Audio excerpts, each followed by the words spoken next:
उत्तर प्रदेश की सियासत में एसआईआर प्रक्रिया को लेकर विवाद लगातार बरकरार है। समाजवादी पार्टी ने इसकी शुरुआत से ही विरोध किया है और चुनाव आयोग पर आरोप लगाती रही है। साथ ही सपा अध्यक्ष अखिलेश यादव ने फॉर्म 7 के जरिए बीजेपी पर सुनियोजित तरीके से पीडीए का वोट काटने का आरोप भी लगाया है।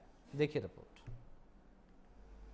जमीनी हकीकत यह है कि गांव-गांव में भाजपा से जुड़े सामंतवादी और प्रभुत्ववादी तत्व पीडीए और गरीब वर्ग की सूची बनाकर उनके नाम से बल्क में फॉर्म 7 दाखिल कर रहे हैं। लेकिन श्री अखिलेश यादव जी एसआईआर को लेकर के दुष्प्रचार न करें। दुष्प्रचार से उनको लाभ नहीं, नुकसान होगा। यूपी की सियासत में एसआईआर पर सियासी तकरार बरकरार है। एसआईआर प्रक्रिया के आगाज से ही इसकी मुखालफत कर रही समाजवादी पार्टी चुनाव आयोग पर लगातार आरोप लगाती रही है। अब सोमवार को सपा अध्यक्ष अखिलेश यादव ने एक बार फिर चुनाव आयोग को घेरने की कोशिश करते हुए फॉर्म 7 के जरिए बीजेपी पर सुनियोजित तरीके से पीडीए का वोट काटने का आरोप पड़ दिया। तो वहीं बीजेपी की ओर से इसे अखिलेश यादव के डर की वजह बताते हुए पलटवार किया गया।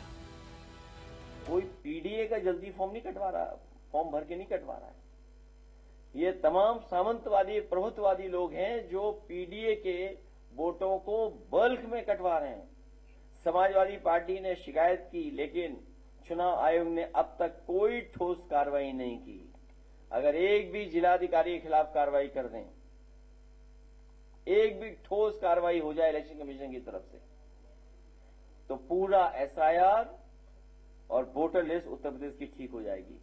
चुनाव आयोग ने लगातार इनको कहा है, अभी 1 महीने का समय उत्तर प्रदेश में बढ़ाया है और इसलिए बढ़ाया है कि अगर किसी का नाम छूट गया या किसी ने आपत्ति नहीं की तो उसको पूरा मौका है कि आज जो अवैध रूप से यहाँ पे वोटर बन गए हैं उनके नाम अगर कटेंगे तो उससे इनको हार दिखाई पड़ रही, इसलिए आरोप लगा रहे हैं। वहीं फॉर्म 7 पर जारी सियासी घमासान के बीच यूपी के मुख्य निर्वाचन अधिकारी नवदीप रेणवा का बयान भी सामने आ गया है,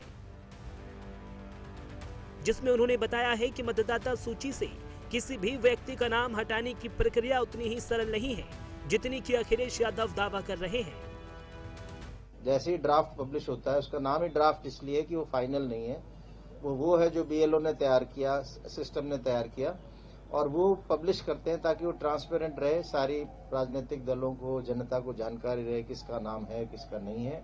और फॉर्म 7 में आपत्ति उसके लिए भी करते हैं, अगर किसी ने अपना वोट जुड़वाने के लिए फॉर्म 6 भरा, दावा किया और उस दावे को हम पब्लिश करते हैं, ईआरओ अपने नोटिस बोर्ड पे लगाता है, वेबसाइट पे जाता है, लोग देखते हैं किस आदमी ने दावा किया। अगर उस दावे से लोग सहमत नहीं तो उसके विरुद्ध भी आपत्ति कर सकते हैं, उसको भी फॉर्म 7 भरा जाता है।